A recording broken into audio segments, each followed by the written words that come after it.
Well, I really look at it as word of mouth that's super powered by technology. It's just much more explosive than it used to be, and the potential to see messages and track them is a little different than it was when it was all word of mouth. So it's not that something fundamentally different is happening, it's that it's faster because it's powered by technology, and it's also for marketers it's kind of fun because you can see it, whereas before you couldn't track it. I mean, if we count Friendster, it's been around for 7 years now. Most fads that I can think of do not last that long. They also don't become quite so ubiquitous. Not that it's not going to change. I think it's actually going to evolve quite a bit. But I don't think anybody could stop it if they tried.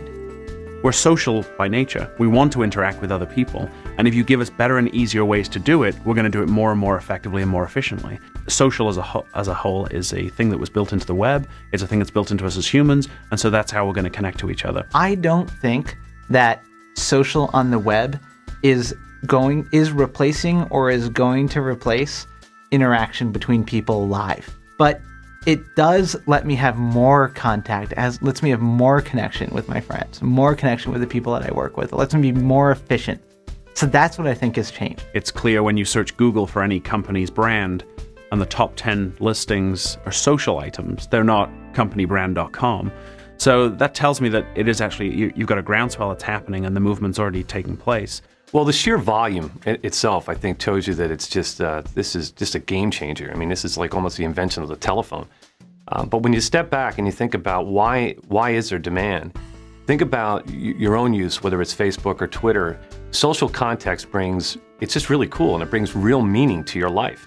But then the other piece that shows that social media is incredibly powerful is how frequently users return.